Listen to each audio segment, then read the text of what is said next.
내가 너를 빚었단다. 나는 너의 토기자니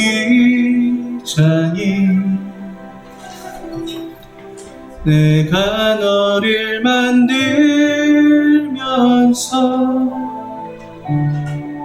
얼마나 기뻐했는지. 너의 눈을 만들면서 너에게 눈을 못댔지. 얼마나 사랑스럽던지 지금도 기억한단다. 너의 손을 빚으면서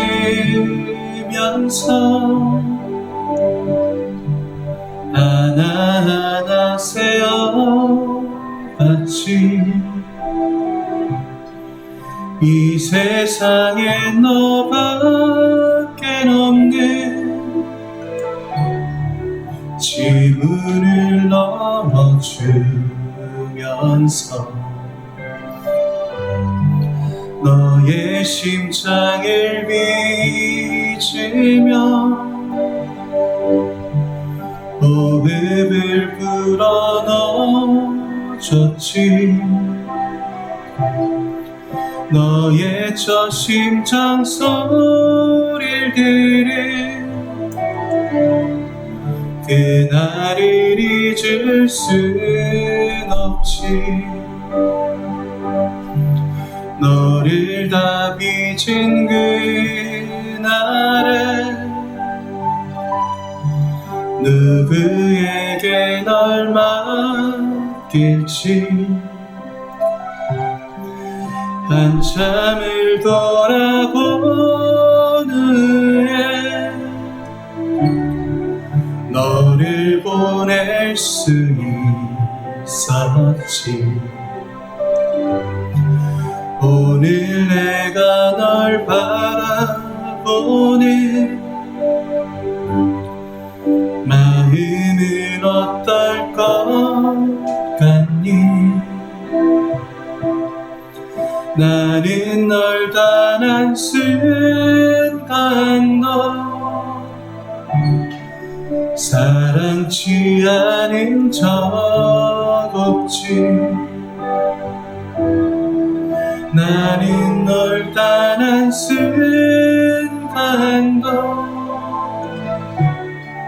손에서 놓은 적 없지. 나는 널 단 한순간도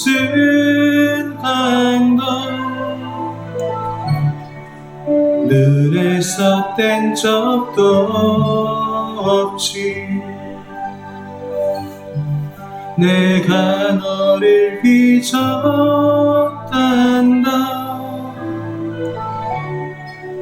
나는 너의 토기자니. 자, 이 시간 우리 예배를 시작하는 데 있어서 주님만을 기억할 수 있기를 소망합니다. 우리를 손수 지어주시며 우리와 함께 하실 그 하나님을 생각하면서 간절히 그분 앞에 모든 것을 내려놓는 심정으로 이 시간 같이 다 같이 묵상하면서 기도하겠습니다.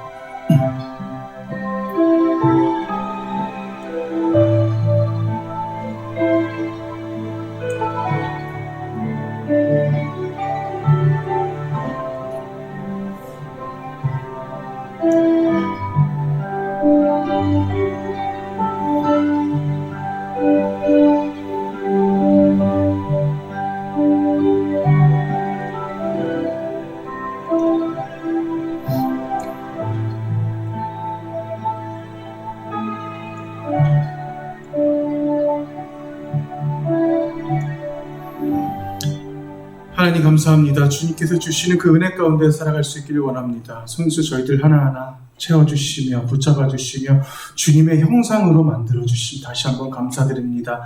그 은혜 가운데 그 말씀 가운데 저희들이 반드시 그 살아감을 다시 한번 고백하며 다짐하며 주 앞에 나가겠습니다. 함께하여 주시옵소서. 이 모든 말씀 예수님의 이름으로 기도합니다. 서도신경 하시겠습니다. 나는 전능하신 아버지 하나님 천지의 창조주를 믿습니다. 나는 그의 유일하신 아들 우리 주 예수 그리스도를 믿습니다.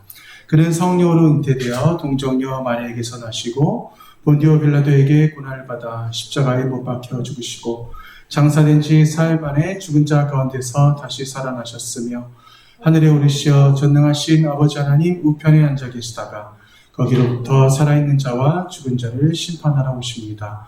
나는 성령을 믿으며 거룩한 공교회와 성도의 교제와 죄를 용서받는 것과 몸의 부활과 영생을 믿습니다. 아멘. 이 시간 예배를 위해서 우리 요셉 형제 나와서 기도하시겠습니다.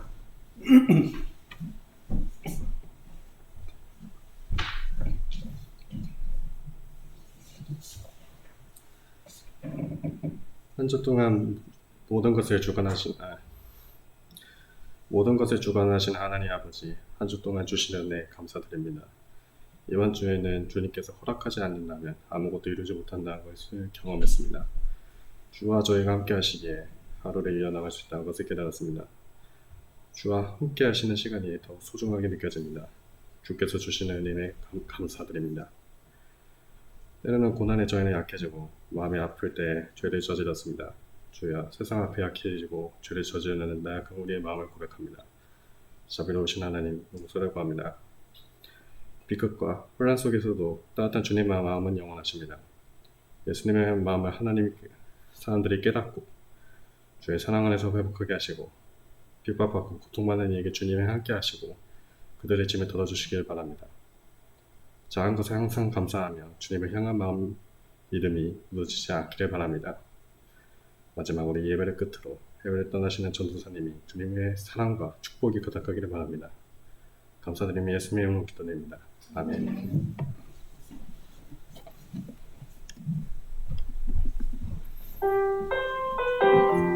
기도송이 늦었어요.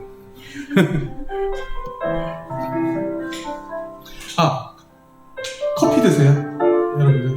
커피가 뒤늦게 왔네요. 괜찮습니다.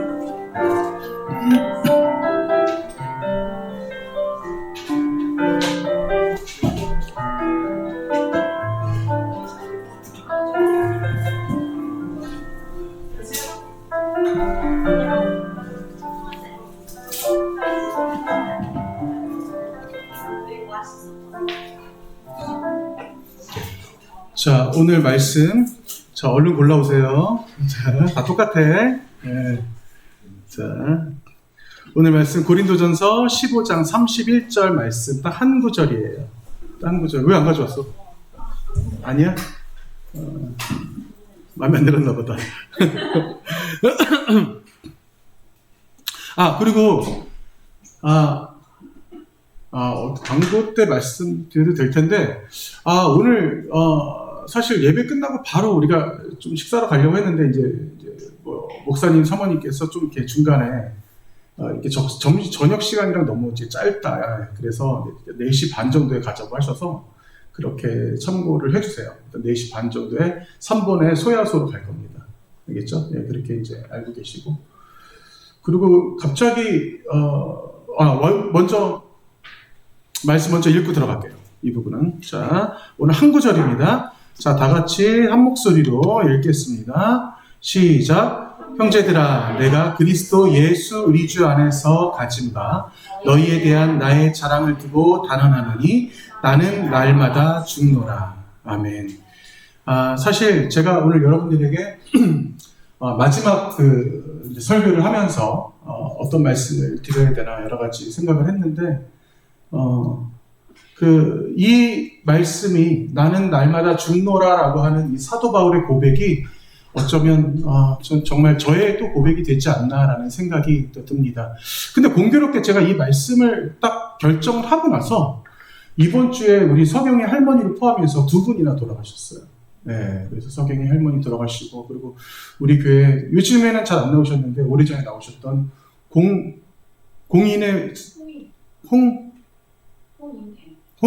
그죠? 홍인의 그 그 권사님 돌아가시고, 그리고 오늘 또 우리 또 예소 할머니가 또 돌아가셨어요.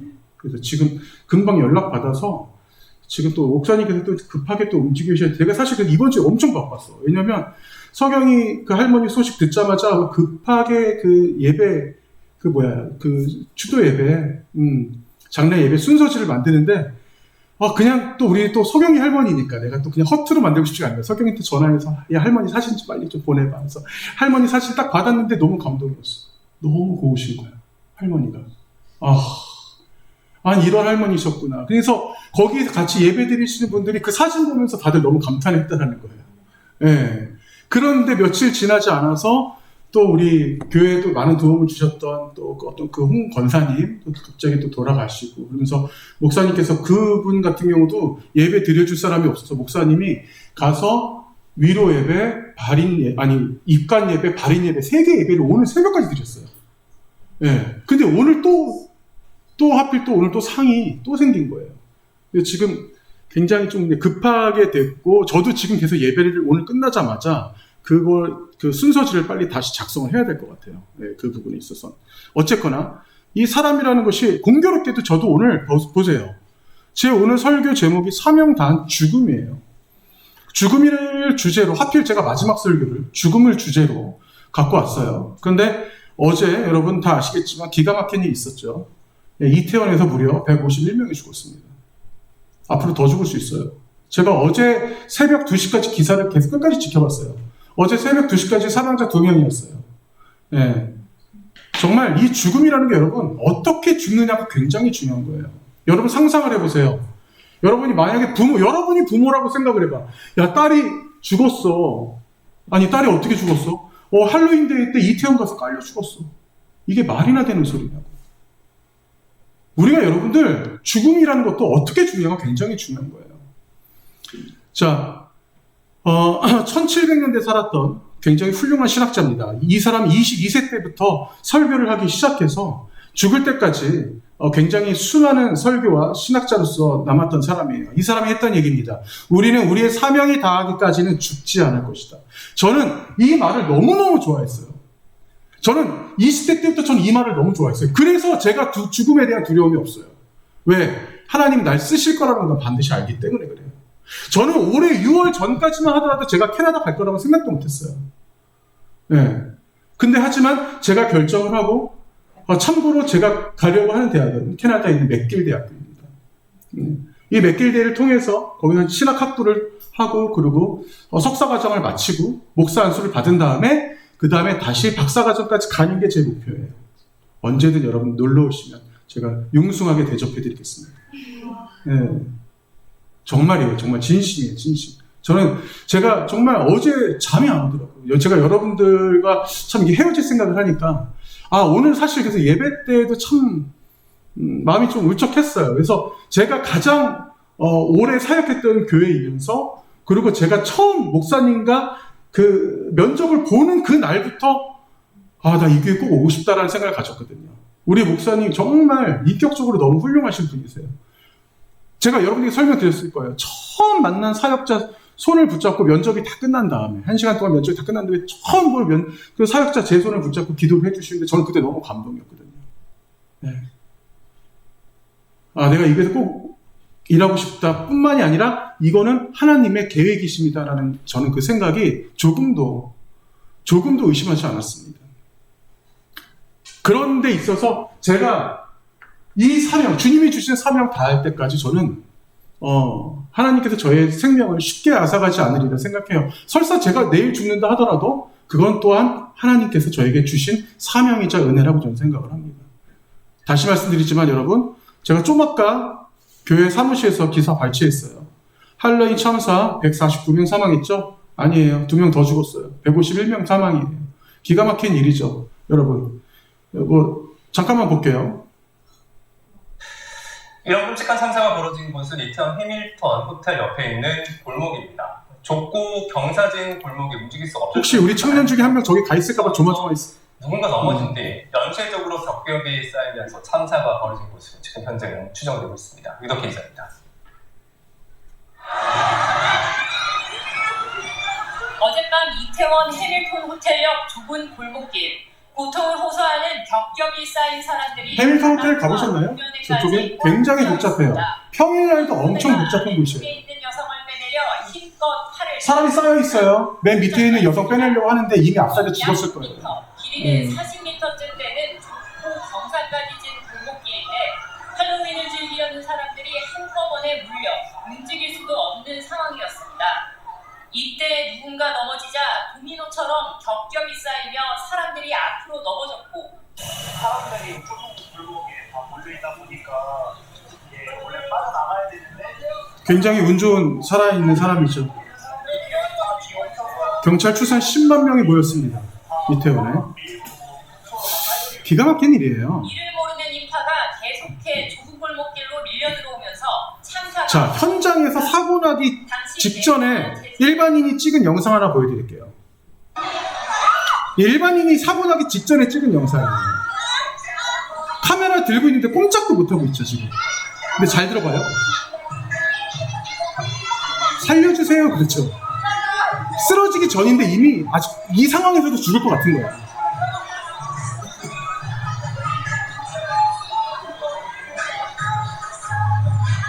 이 와중에 사고가 난 다음에 사이렌이 울리면서 119 차가 왔는데 그 소리 들으면서도 사람들 춤추고 있었대요. 네. 자, 일단 넘어가겠습니다. 할로윈이라는 것에 대해서 여러분들이 어떻게 얼마큼 알고 있는지 모르겠어요. 자, 그런데 정식적으로 오늘입니다. 11월 1일이 이들에게 있어서 이들 문화에, 이 켈트족에게 있어서 11월 1일이 새해 첫날이에요. 그렇기 때문에 이 사람들에게서는 그 설날을 기념하기 위한 명절인데 이게 약간 변질됐죠. 자, 원래는 모든 성인 대축일이라고 해서 카톨릭에서 지내려는 어떠한 그러한 절기를 갖다가 그거를 어느 정도 혼합이 돼서 문제는 이건 거야. 마지막 밤을 귀신이나 주술뱅이 신비주의에 연관시킨 것이 기원인 거예요. 그래서 이들이 귀신 분장을 하면서 다니는 게 자신들이 잡혀가지 하기 위한 것도 있고요. 그리고 꼬마 아이들이 집집마다 돌아다니면서 사탕을 받죠. 여러분 그거 알아요? 미국에서 판매되는 사탕의 4분의 1에서 3분의 1 정도가 이날 하루에 다 팔려요. 그 정도로 어마어마한 날입니다. 근데 하지만 할로윈 데이를 휴일로 지정하는 나라는 없어요. 명절의 가치는 없다라는 거죠. 왜냐? 상업적이고 신문화적인 기념일이기 때문인 거예요. 꼬마 아이들이 집집마다 돌아다니면서 귀신 복장을 하고 트릭트릭 그러죠? 네, 트릭트릭 뭐예요? 사탕을 주지 않으면 내가 너 잡아먹을 거야. 이런 주술적인 어떤 그런 의미가 있어요. 이 날을 언제부터 우리나라가 진행이 시작했던 거지? 우리나라 사람들, 젊은이들이 왜 이걸 경험하죠? 10대에서 대부분이 20대 남성, 여성들이 이번에 150명이 다 죽어나갔어요. 그게 무슨 대단한 날이라고, 그죠?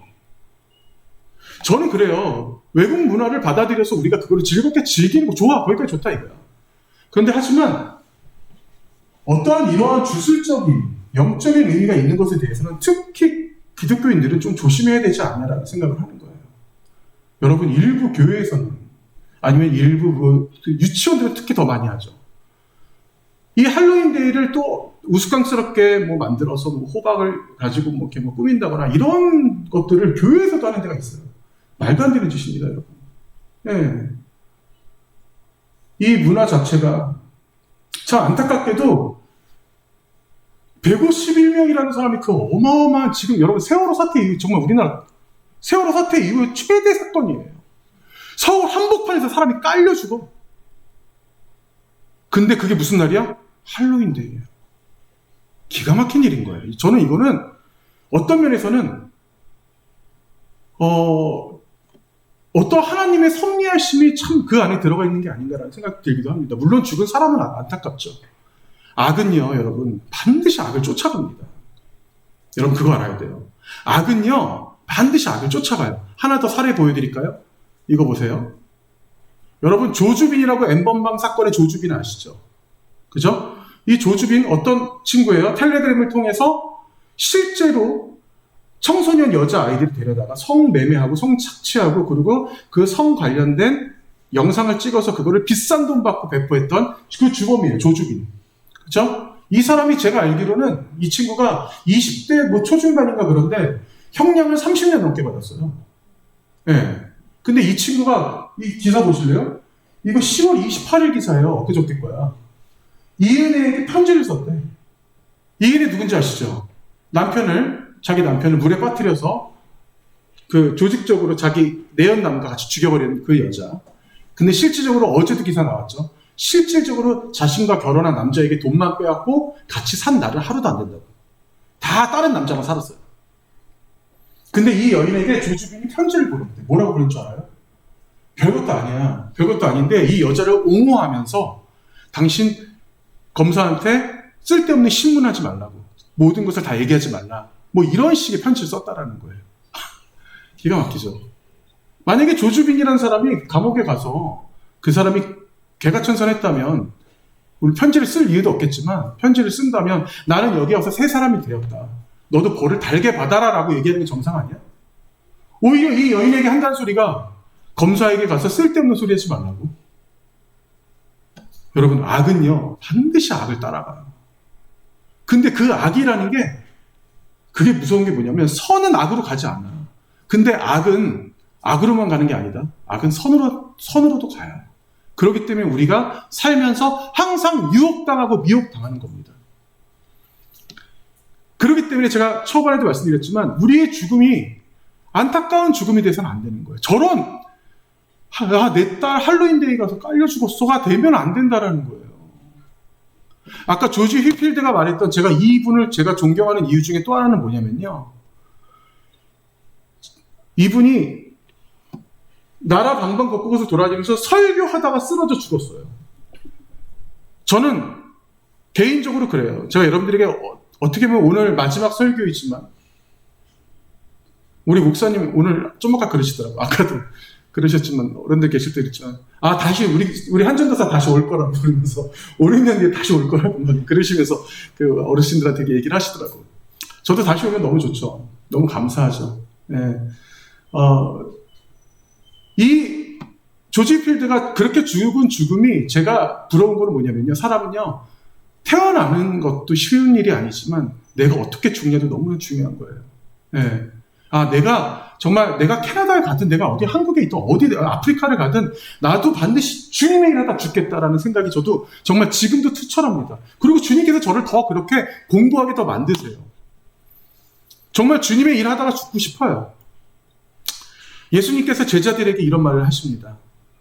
나를 따라오려거든 자기를 부인하고 자기 십자가를 지고 따를 것이니라 라는 말씀하셨어요. 예수님께서는 직접 본인 스스로가 십자가를 지셨기 때문에 이 말씀하시는 거예요. 다시 말씀드립니다. 예수님께서 십자가를 안 지셨다면 이 말씀을 하시지 않으셨을 거예요. 근데 예수님께서 직접 십자가를 지셨기 때문에 이 말씀하시는 거예요. 자, 오늘 제가 여러분들에게 소개시켜드리고 싶은 사람이 있어요. 제가 여러분들에게 마지막 설교이기 때문에 특별히 제가 늘 이분 설교만 하면, 저는 예수님 설교만 하면 제가 더 먼저 감동이 되긴 돼요. 자, 근데 이 장면은 어떤 장면이면 아주 독특한 장면입니다. 마태복음 20장 20절 말씀이에요. 그때 세베대의 아들의 어머니가 라고 나와요. 이 사람이 여러분 이 글귀를 잘 보세요. 세베대의 아들의 어머니가 그 아들들 데리고 와서 아들 2명이에요. 이 아들들이 누구냐면 야고보와 요한이야. 여러분들 잘 알고 있는 예수님의 제자죠. 여기서 말하는 요한은 세례 요한, 사도 요한이에요. 자, 대단한 사람들이에요, 둘 다. 예, 뭐 훗날 대단해지긴 했지만. 자, 그러면 세베대의 아들이 야고보 요한인데 이 성경에 여러분 설명이 좀 독특해요. 세베대의 아들이 어머니라고 돼 있어요. 이 어머니는 누구예요? 세베대의 아내죠. 세베대의 아내라고 하면 될 것을 세베대의 아들의 어머니라고 나와요. 그렇죠? 이게 왜 그러냐? 바로 그 아들들을 초점시키기 위한 거예요. 그래서 세베대의 아들들은 예수님의 제자인데 이 제자 2명의 어머니가 이 여인의 이름이 바로 살로메라는 여인입니다. 성경에서도 많이 나오고요. 그리고 예수님 마지막에 십자가 못 박혔을 때 예수님을 손수 직접 거뒀던 여인이기도 해요. 그리고 그때 당시 그 여인이 그럴 수 있었던 건 돈이 많은 여자였어요. 예. 그러니까 돈이 많다 보니까 아무래도 본인 스스로에 대한 할 수 있는 게 많았겠죠. 자, 이런 살로메 여인이 어떤 일이 있냐면 예수님께 직접 자기 아들 둘을 데리고 와서 무슨 요만한 아이들은 아니지. 큰 아이들이지. 왜냐면 이때가 언제냐면 예수님 공생의 3년이 거의 다 끝날 무렵이었어. 예수님의 3년 사역이 거의 다 끝날 무렵이었어요.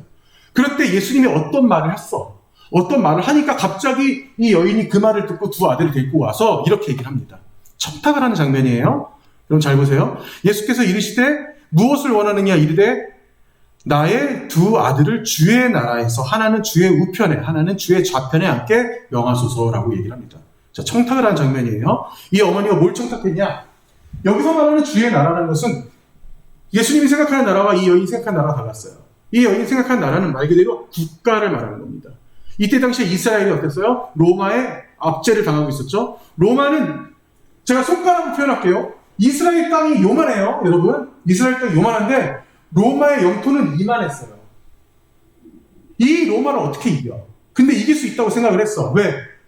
구약 선지자들이 계속 예언을 했거든. 우리를 구원할 자가 온다. 우리를 구원할 자가 온다. 그 구원할 자가 바로 예수라고 생각을 했죠.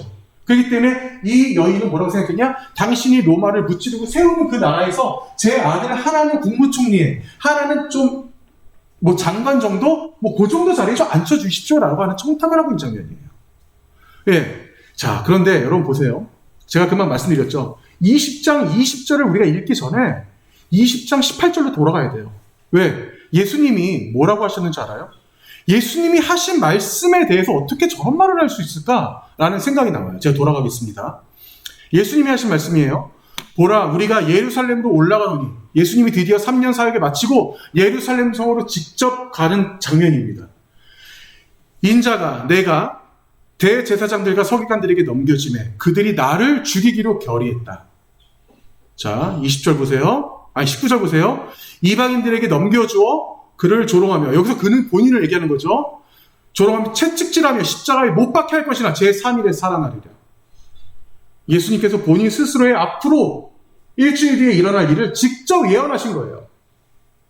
그런데 이 말을 듣고도 그 두 아이의 엄마가 아이들을 데리고 와서 완전 생뚱맞은 얘기를 하고 앉아있는 거야. 아니, 주님, 그 말은 됐고요. 제 아들들 주님이 나라 세우시면 한 자리씩 좀 해주세요. 어쩌면 여러분 이게 지금 우리 크리스찬들의 모습인 거예요. 어쩌면 지금 이런 모습들이 전혀 세상 사람들과 하나도 다를 바가 없는 거예요.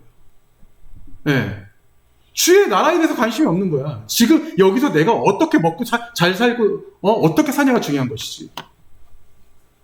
이게 바로 사명이 있는 자와 없는 자의 차이점인 겁니다. 자, 22절 더 보겠습니다. 예수께서 대답해 이르시되 너희는 구하는 것을 알지 못하는도다. 너희는 내가 무슨 말하는지 알지 못하는구나. 내가 마시려는 잔을 너희가 마실 수 있느냐? 자, 이것도 재밌는 장면이에요. 예수님께서 함축적으로 뭔가 비유적으로 말씀하시는 거예요. 두 아들들에게 물어보십니다. 너희는 내가 마시려고 하는 잔을 마실 수 있겠느냐? 라고 물어보시는 거예요. 이 마시는 잔은 어떤 잔이냐면 예수님이 십자가에 못 박혀서 마실 수밖에 없는 죽음에 쓴 잔인 겁니다. 다시 표현할까요? 나 대신 죽을 수 있니? 라는 표현인 거예요. 나 대신 죽을 수 있니? 자, 이들이 뭐라 그래요? 할 수 있나이다. 이들이 할 수 있다는 건 뭐예요? 왕이 신하에게 국무총리 위임하면서 내려주는 축배의 잔을 얘기하는 거예요. 서로 계속 다른 생각 갖고 있는 거죠, 지금. 예. 예수님 다 알고 계세요. 이들이 어떤 생각 갖고 있는지. 예수님이 좀 아까 예언한 거에 대해서 아무 생각 없는 것도 알고 계신 거예요. 이르시되 너희가 과연 내 잔을 마시려니와 내 좌우편에 앉는 것은 내가 주는 것이 아니라 내 아버지께서 누구를 위하여 예비하셨는지 그들이 얻을 것이죠. 주님께서만 아신다는 거죠. 자, 그런데 하나만 제가 더 보여드리겠습니다. 뭘 보여드리냐면 24절이 어떤 장면이냐면 지금 이 모습들을 누가 봤을까? 예수님이 처음에 예수님에 대한 예언을 누구한테 하셨어? 12 제자들한테 하셨잖아요. 근데 지금 그 12제자 중에 2명의 제자들에게 문제가 생겼잖아요, 여러분. 그러면 지금 이 모든 얘기들을 누가 듣고 있었어? 나머지 10명이 듣고 있었던 거야. 근데 이 나머지 10명이 어떤 생각 갖고 있었는지 알아? 아유, 저 한심한 두 제자들, 이게 아니야. 보세요. 12제자가 그 두 형제에 대해서 분이 여겼대. 그 한 자리 내가 가져야 되는데. 다들 똑같은 생각 갖고 있었던 거예요. 예. 근데 다들 똑같은 생각 갖고 있었던 겁니다. 그 뒤로 예수님께서는 맥없이 십자가에 못 박혀 일주일 뒤에 돌아가셔버렸죠. 제자들 어떻게 했어요? 다 떠났어요. 심지어 예수님이 못 박히는 자리에 제자들 12명 중에 한 명도 오지 않았어요. 네. 우리가 진짜 용감해져야 될 때 크리스찬으로서 내가 진짜 용감해질 수 있을까? 정말 내가 다른 사람들과 내가 구별된다고 내가 자신할 수 있을까? 여러분 한번 돌이켜봐야 돼요. 그렇지 않으면 크리스찬이 아니야. 그냥 교회에 다니는 자일 뿐이야. 교회는 누구든 못 들어오겠어? 교회는 누구든 올 수 있어요, 여러분. 네, 다를 게 하나도 없잖아. 자, 오늘 말씀 보십시오. 나는 날마다 죽노라. 사도 바울의 고백입니다. 자, 사도 바울이 어떤 일이 있었냐면 사도행전을 보면 돌레마이라고 하는 항구 도시에서 머물고 있었는데 예루살렘에 가면 이 사람이 큰 화를 입게 되는 상황이었어요. 자, 그때 사도 바울이 뭐라고 얘기냐면 예루살렘에서 내가 죽을 것도 각오하였느니라 라고 말씀하십니다. 이 죽음을 각오한다는 것이 우리 여러분들이 모두에게 제가 원하는 건 아니에요, 절대. 여러분들이 꼭 어떠한 죽음을 가져야 됩니다라고 절대 원하는 건 아닙니다. 하지만 이 말씀, 오늘 우리 같이 읽었던 말씀, 오늘의 그 주제 말씀, 나는 날마다 죽노라는 두 가지 의미를 가지고 있어요. 하나는 나는 날마다 죽음의 위험을 당하고 있다라는 의미입니다. 나는 날마다 죽음의 위험을 당하고 있다. 이건 무슨 말이냐? 내가 그리스도인으로서 내가 날마다 항상 핍박받고 있고 위협받고 있고 그리스도인이기 때문에 우리가 핍박을 받을 수밖에 없다는 게 첫 번째 의미예요. 자, 두 번째 의미가 더 중요합니다. 두 번째 의미는 뭐냐면 그런 죽음의 위험이 있다면 주님의 이름으로라면 내가 반드시 기꺼이 죽겠다라고 하는 나의 다짐을 얘기하는 거예요. 여러분 혹시 여러분들 주변의 친구들 중에 하나님 안 믿는 사람들 많이 있죠. 그죠? 저도 마찬가지예요. 초중고를 같이 나온 저의 정말 너무나 가까운 저의 소중한 친구들. 그 친구들 제가 20대, 30대 초반까지만 하더라도 그 친구들이 저한테 질문하는 게 있어요. 야, 조이야, 너 아직도 교회 열심히 다니지? 쓸데없는 질문이죠. 네, 그런 질문해요. 네, 그러면서 그 다음 질문이 뭐냐면 꼭 저를 일부러 약 올리려고 하는 질문이에요. 설마 너 아직도 교회에다 11조 내니? 그거 아깝지 않아? 난 죽어도 그 짓은 못하겠다. 내가 그래서 교회를 못 가. 뭐 이런 말을 해요, 내 친구가. 그 친구는 항상 실리적인 친구였어요. 예. 공부도 잘했어요, 학교 다닐 때. 공부도 잘했고, 지금 그 삼성물산에서 일하고 있고, 현재 미국의 오스틴에서 지금 근무하고 있어요. 그 친구, 그런데 최근에 저한테 전화가 왔습니다. 미국에서 전화가 왔어요. 조이야, 요즘 어때? 왜? 야, 삶이 너무 힘들다. 정말 죽을 것 같아. 나 빨리 한국 돌아가고 싶어. 이러는 거예요. 그러면서 이 친구가 한다는 얘기가 나는 근데 네가 부러워. 갑자기 왜 생뚱맞은 소리야? 너는 정말 힘들게 살다가 죽어도 넌 소망이 있잖아. 그러는 거예요. 이 친구가 죽을 때가 됐나? 나이 좀 먹으니까 점점 죽음에 대한 공포와 함께 죽음 이후의 삶에 대해서도 슬슬 관심을 가지는구나라는 생각이 들었어요. 제가 더 놀란 건 뭔지 알아요? 이 친구는 집안 대대로 불교예요. 제가 교회 다니는 것들을 너무 싫어하고 제가 찬양하고 이런 것들 되게 싫어하는 친구였어요. 그리고 자신의 와이프도 똑같은 여자를 만났고요. 자신의 딸 2명을 낳았을 때도 똑같이 교육을 시켰어요. 그렇게. 근데 여러분, 하나님의 섭리가 얼마나 기가 막힌 줄 알아? 자기 둘째 딸이 집에만 오면 찬송가를 부른대. 내가 왜? 그랬더니 미국에서 교회가 아니면 커뮤니티를 이룰 수가 없기 때문에 교회에서 친구를 만나서 거기서 찬양을 배우는데 찬양이 너무 좋다고 그러는데 엄마 아빠한테. 엄마 아빠가 할 말이 없는 거야. 둘째 딸이 계속 집에 앉아서 찬양을 부르는데 그거에 대해서 뭐라고 할 수가 없는 거야. 하나님의 섭리 기가 막히다. 내가 이 친구를 위해서 조금 더 기도를 해야 되겠다. 이런 생각이 들더라고요. 여러분, 하나님을 믿는다는 것 제가 엄청 많이 얘기했지만 주님 믿는다는 것 자체가 여러분 우리가 믿음 가진 신앙으로 여러분 이 자리에 있는 것 자체가 얼마나 기적이에요. 정말 기가 막힌 일이에요. 자, 그것에 대해서 제가 하나 더 말씀드리겠습니다. 2007년도에 여러분 몇 살이었어요? 딱 나와. 그렇구나. 정확히 딱 나오는구나. 2007년. 2007년도 7월이었습니다. 우리나라에서 있어서는 안 되는 엄청난 일이 일어났어요. 분당에 있는, 지금도 건재하게 있는 샘물교회에서 아프가니스탄에 21명의 단기 선교를 보냈어요.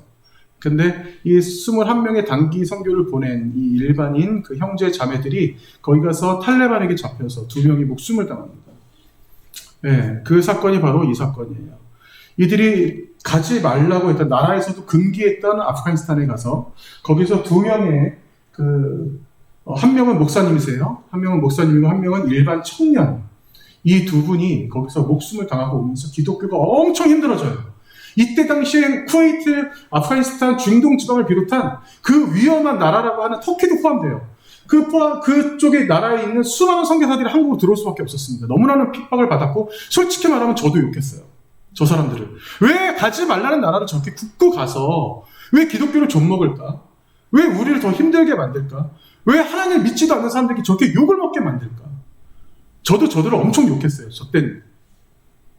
근데 세월이 흘렀습니다. 세월이 흘러서, 여러분 혹시 제자 오카눔이라고 하는 영화 아세요? 다큐 영화인데 그 영화를 만드신 김상철 감독이라는 분이 계세요. 여러분 이거 유튜브에서 공짜로 배포되니까 나중에 시간 되면 꼭 한번 보세요. 제자 오카눔. 근데 이분이 2015년도에 16년도인가 만든 영화가 있어요. 그게 바로 순교라는 영화입니다. 우리나라 최초로 순교했던 어떤 목사님과, 그리고 제가 지금 말씀드렸던 아프가니스탄에서 죽은 그 2분에 대해서 다룬 영화예요. 이분이 다큐 영화를 달았는데 길진 않아요. 뭐 1시간 조금 넘을까 그런데 제가 이 영화 너무 감동했어요. 정말 너무 감동했던 게, 왜냐? 이 영화에서 말해주는 게, 봅시다. 질문 하나가 굉장히 중요한 질문이 있어요. 2007년 7월 19일 아프가니스탄으로 단기 봉사를 떠났던 23세 이동준 피랍됐다. 배현주 목사와 신성민 형제가 순교를 당하고 21명이 온갖 위협과 고통받아 40일 만에 풀려났다. 피랍 사태는 큰 충격을 주었고 여러 가지로 논란을 일으켰다. 한국 기독교계는 유례를 찾기 어려울 만큼 사회로부터 허된 비판과 질책을 받았고, 교계 내부에서조차 공격적인 선제로 교회의 이미지를 흐린 사건이라며 일부 비판이 남았다. 9명이 전원을 석방하기로 합의하였습니다.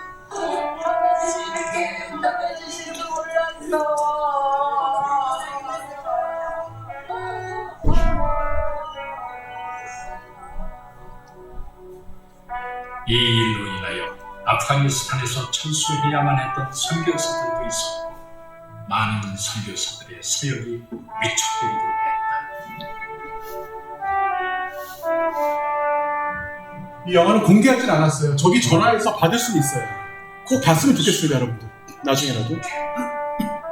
그때는 그래야만 했다. 하지만 우리가 잊고 있었던 것이 있었다. 그들이 왜 가야만 했는지 질문하지 않았다. 복음이 있었고 희생이 있었고 순교가 있었던 그때 우리는 질문하지 못했다.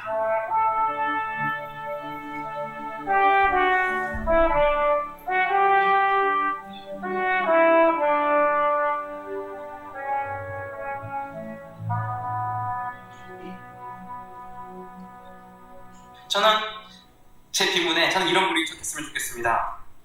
청년들을 하나님의 사람으로 키우는 데 인생을 샘물교회 청년 담당 목사님이셨어요, 당시에. 청년들을 하나님의 사람으로 키워내는데, 저는 이것 때문에 제가 살아야 될 이유가 있다고 저는 생각을 합니다. 하나님께서 당시에 샘물교회 담임 목사님이세요. 주시옵소서. 죽어야 할 자들은 저들이 아니고 그 땅을 밟아보지도 못하고 있는 저희들입니다. 고난받고 있는 사람들에게 내 돈 써가면서 내 휴가 써가면서 다 자기 돈 써서 그 시간 내서 간 사람들이에요. 감당하려고 갔던 그들이 아니고 먹고 살기 바빠서 이런저런 일들에 휘말려서 힘들고 고통스러운 저희들이 하나님 앞에 죽어 마땅한 자들이요, 저희들이 하나님 앞에 벌을 받아도 한 말이 없는 자들입니다. 아버지 하나님, 주께서 무엇을 위해서 맞아 죽었다. 이 귀한 피를 흘리게 하는지 저희가 다 헤아릴 수 없지만 참으로 귀한 생명 둘이 하나님 앞에 귀한 피를 뿌렸습니다. 제가 오늘 이분들 얘기를 가져온 이유가 있습니다. 왼쪽 분이 배영규 목사님이시고 오른쪽 분이 심성민 형제님이세요. 당시에 죽었던 나이는 29세였어요. 심성민 형제. 배영규 목사님 같은 경우도 이쪽 그 안산 지역이나 이쪽 지역에서도 사역도 많이 하시고 굉장히 이제 훌륭한 분이시지만 제가 오늘 말씀드리고 싶은 거는 심성민 형제입니다. 이분이 여러분 상상을 한번 해보세요. 29살에 저때 죽음을 당하기까지 교회에서 이분은 상당히 많은 봉사를 하셨다고 해요. 그냥 단적으로 저도 잘은 몰랐지만 이번에 이 스크린을 통해서 알게 됐고요. 이 사진을 보시면 교회에서 늘 장애인 부서 봉사에서 늘 봉사를 하시면서 어려운 사람들을 통해서 그 선한 이웃이 되었던 사람 중에 하나입니다. 자, 그런데 여러분 그 날을 한번 우리가 기억을 한번 해봅시다. 2007년 7월이에요. 어느 날 갑자기 방송에 빵 터졌어요. 아프가니스탄에서 어떤 교회에서 단기 선교를 갔는데 2명이 피랍되어서 결국은 사살당했다. 근데 거기에 있는 한 친구의 이름을 보니까 내 아들인 거야. 아버지 입장을 한번 생각을 해봐요. 왜 아버지가 놀랐을까? 아버지는 내 아들이 아프가니스탄에 간 사실도 몰랐어요. 그리고 그 집안 대대로 하나님을 믿지 않는 집안이었어요. 내 아들이 교회에서 어떤 일을 하는지조차도 몰랐던 사람이에요. 2007년도 8월 기사를 제가 가져왔어요. 이렇게 앉아 당할 수는 없다고 심성민 아버지입니다.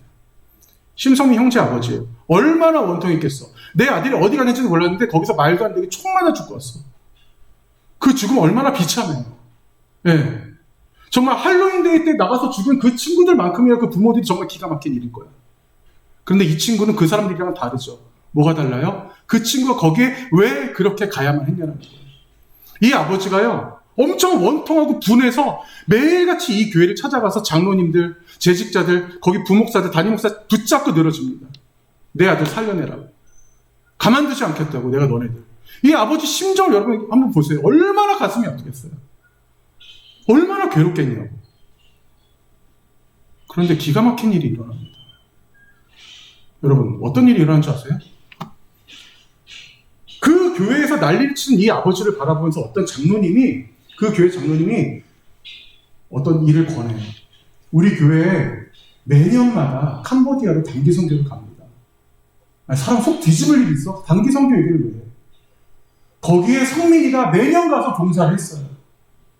어떻게 봉사했는지 아버님께서 직접 가서 보시면 그 친구가 어떻게 살았고 왜 거기서 그런 일을 할 수밖에 없었는지 아실 겁니다.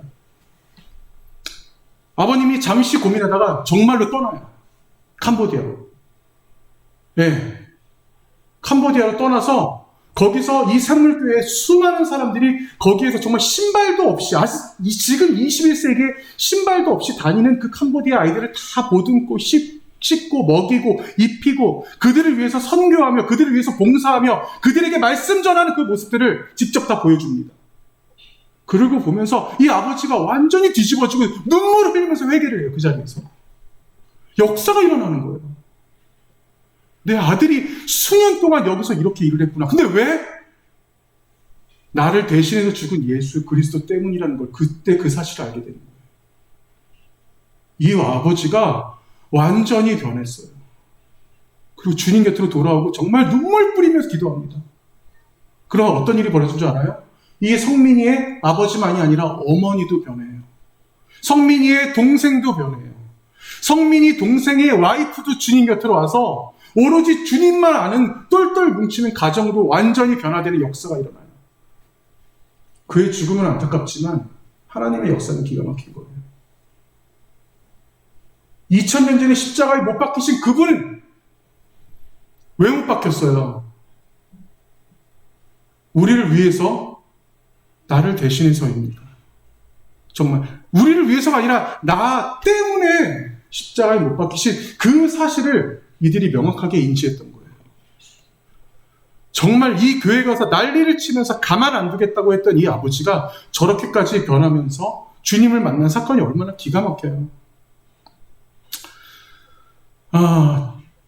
제가 우리 생수교회에서 참 제가 많은 참 은혜를 받았어요. 여러분들 통해서 제가 오늘 저를 대신해서 이제 우리 청년부 담당하신 목사님이 오셨잖아요. 제가 이분에게 그런 말씀을 드렸어요. 여러분 좀 민망해도 들으셔야 돼요. 이 세상에서 우리나라에서 보기 힘든 인격들을 가진 형제 자매들입니다. 네, 이 친구들과 항상 그 좋은 시간들 함께 해달라고, 좋은 말씀 전해달라고 제가 이제 그렇게 이제 인수인계를 아까 오전에 했어요. 약간 거짓말이 있을 수도 있겠지만, 네, 그렇진 않아요, 여러분. 네, 진심입니다. 근데 제가 정말 앞으로도 수많은 사역들과 설교를 해 나갈 거지만, 여러분, 정말, 내가 어떠한 말씀을 전할 것이냐, 내가 어떠한 말씀을 가지고 이 자리에 설 것인가라고 생각했을 때, 그 어떠한 것도 여러분, 가장 모든 것의 핵심은 예수 그리스도이자 그분의 죽으심, 내가 그분을 위한 삶밖에 없어요. 여러분, 내가 지금까지 올 한 해 모세의 오병을 얘기했지만요. 다시 말씀드리지만 이 모세의 오병은 오로지 우리의 삶일 뿐 아니라 예수 그리스도가 몸소 보여준 삶입니다. 그것이 수천 년이 지나서 변질됐기 때문에 그 오병을 악용하는 자들을 구별하면서 몸소 실현하기 위해서 주님께서 오시는 거예요. 정말 여러분들에게 있어서 정말 예수 그리스도의 삶이 여러분들에게 있어서 정말 직접 다가오고 정말 나는 날마다 죽노라라고 하는 그 사도 바울의 고백이 여러분들의 고백이 될 수 있기를 소망합니다. 우리가 정말 세상 사람들과는 다른 삶을 살아야 돼요. 아니, 너는 왜 그렇게 손해보고 살아? 아니, 너는 왜 꼭 그래야 돼? 왜 꼭 그때 꼭 그렇게 양보해야 돼? 라고 물어봤을 때 나는 하나님 믿는 사람이잖아 라고 우리가 당당히 대답할 수 있어야 돼요. 제가 언젠가 그런 말 한 적 있었죠. 길 가다가 돈 떨어져 죽지 말라고. 네? 그게 이 세상의 이치와 우리는 다른 삶을 살라라는 거예요. 조금은 바보 같을 수 있어요. 그들의 이해를 구할 수 없을 때도 많지만 손해보는 삶이 굳이 내 스스로가 너무나 힘든 삶이 될 수 있을 것 같지만 그것이 결코 여러분들의 인생을 후퇴시키지 않습니다. 여러분들이 이 땅에서, 지금 이 예배당에 있는 것만으로도 여러분에게는 충분히 사명을 가진 사람들인 거예요. 네. 길 가다가, 물론 요즘에 현금을 들고 다니는 사람들이 없으니까 돈 떨어뜨리는 사람도 없지만, 길 가다가 어떤 돈이 떨어져도 그 돈 줍지 말라. 여러분들 인생이 변하지 않는다라고 제가 말씀드린 거는 정말 여러분들이 다른 자로, 구별된 자로 살아가길 원하는 그 마음이 저는 가장 컸습니다. 혹시나 더 큰 돈이 있다면 그건 어떻게 해야 돼? 큰 돈은 절대 줍지 말라고 그랬잖아, 내가. 큰 돈이 있으면 어떻게 해야 돼? 신고하세요. 신고하셔야 돼요. 네. 이거는 농담이고. 정말 그 사명은요, 여러분, 죽음조차도 두려워하지 않게 만드는 것 같아요. 예, 정말로. 저는, 오늘을 마지막으로, 저는, 한국에서의 전도사 사역은 마지막이 될 것 같아요. 예, 반드시, 제가, 우리나라에 처음 선교사로 들어오셨던 선교사들이, 캐나다 장로교 선교사들, 또 이제 영국 그 장로교 선교사들이 우리나라에 제일 먼저 들어왔거든요. 그 캐나다 장로교에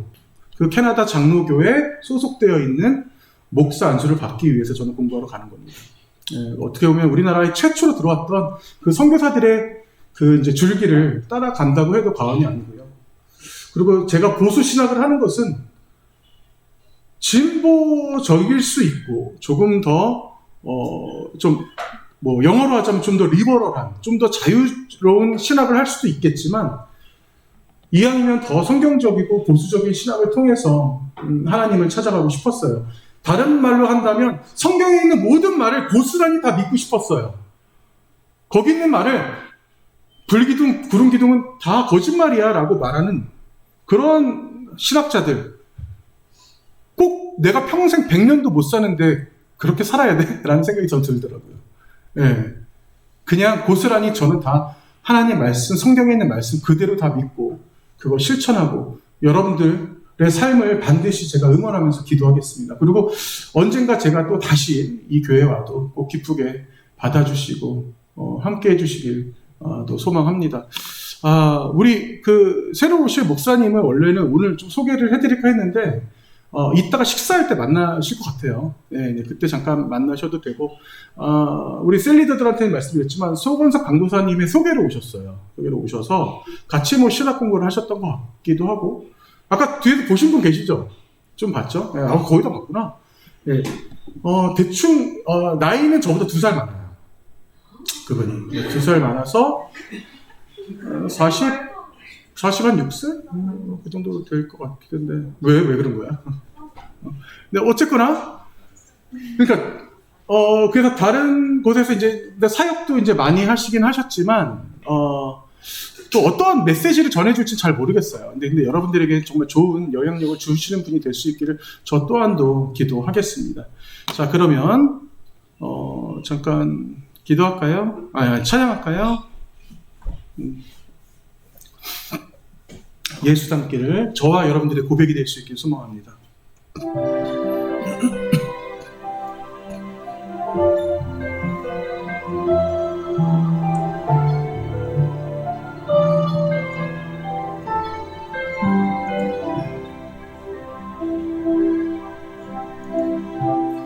내 삶의 소망, 내가 바라는 한 분, 예수 닮기를 내가 원하네. 한없는 사랑, 풍성한 긍휼, 예수 닮기를 내가 원하네. 예수 닮기를, 예수 보기를, 예수만 높이길 내가 원하네. 내 평생 소원, 예수 닮기를, 예수만 닮기를 내가 원하네.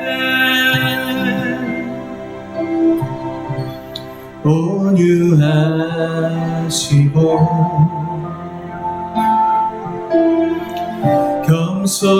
겸손하신 성품, 예수 닮기를 내가 원하네. 자비하시고 위로자 되신 주, 예수 닮기를 내가 원하네. 예수 닮기를, 예수 보기를, 예수만 높이길 내가 원하네. 내 평생 소원, 예수 닮기를, 예수만 닮기를 내가 원하네. 자, 이 시간 우리 말씀을 기억하면서 기도하실 때, 우리 스스로가 제가 정말 주님 앞에서 제가 죽음을 당하더라도, 어떠한 손해를 보더라도, 어떠한 실패를 하더라도 반드시 제가 주님 붙잡고 가겠습니다. 정말 다른 구별된 자로 살아가겠습니다. 오로지 정말 예수 그리스도의 헌신된 자로 그 사명 따라 살겠습니다. 그 간절한 마음을 우리 스스로를 고백하고 다짐하는 기도 다 같이 한 목소리 하시겠습니다. 하나님 감사합니다. 아버지여, 주님께서 우리 손에들 하나하나 붙잡아 주시고, 아버지 이들이 주께서 사명 주시옵고, 아버지 그 사명 다할 때까지 주님께서 이들에게 죽음 없게 하시며, 온전히 아직 이들이 정말 주님의 말씀 따라 살아가는 자들 될 수 있도록 주님 도와여 주시옵소서. 오로지 아버지의 말씀 따라 주님 살아갈 때 이들에게 있어서 큰 축복과 아버지 정말 주님의 그 화평과 아버지 주님의 그 은혜가 더할 수 있도록 함께 하시고, 오로지 정말 주 예수 그리스도를 바르게 붙잡는 이들과 이들의 가정이 될 수 있기를 소망합니다. 주께서 이들 통해서 주께서 역사하여 주시며, 언제나 아버지를 뜨겁게 주님을 바로 선포하며 나가는 자들 될 수 있도록 주께서 함께 하여 주시옵소서. 아버지께서 주님께서 이들을 변화시켜 주시며, 다시 한번 정말 주님의 아버지를 불쾌히 만나며 아버지 주님께 모든 것들을 전부 내려놓으며 말씀 인자들 될 수 있는 주님께서 간절한 소망으로 주 앞에 나갑니다. 주님께서 도와여 주시옵소서. 아버지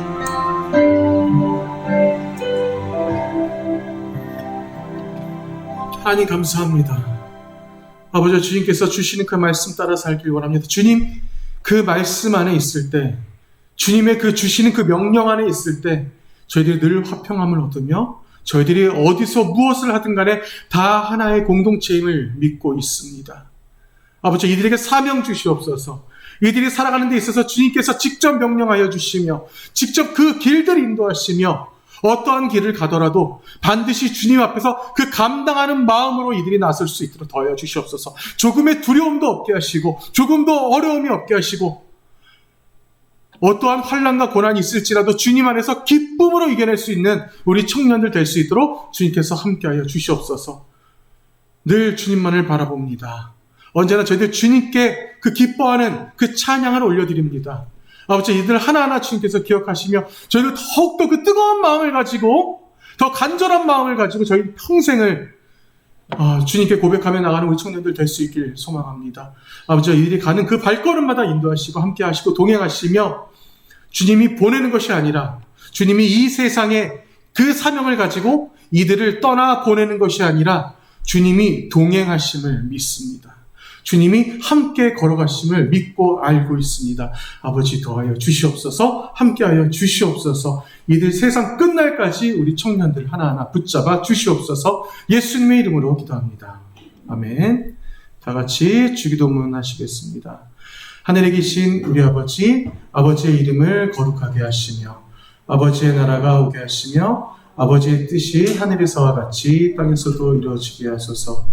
오늘 우리에게 일용할 양식을 주시고 우리가 우리에게 잘못한 사람을 용서하여 준 것 같이 우리 죄를 용서하여 주시고 우리를 시험에 빠지지 않게 하시고 악에서 구하소서. 나라와 권능과 영광이 영원히 아버지의 것입니다. 아멘.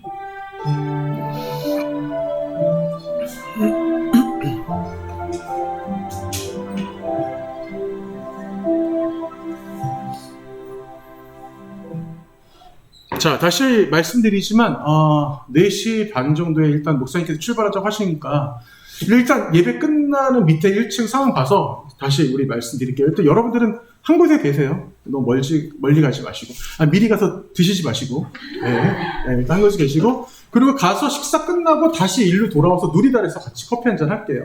그래서 여러분들 이제 우리 또 못다한 얘기도 좀 하고 그러면서 좀 시간을 나눌 수 있도록 하겠습니다. 그래서 잠깐만 광고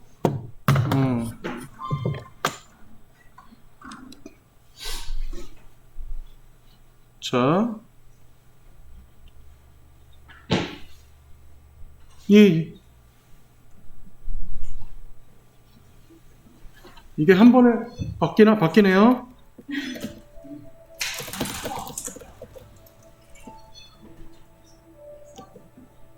예, 성함이 이렇게 되세요. 알겠죠? 예. 그래서 여러분들, 우리 군대에 있는 친구들도 위해서 항상 기도를 해주시고, 자, 일단 그러면 지금 우리 오늘 셀 모임은 없어요.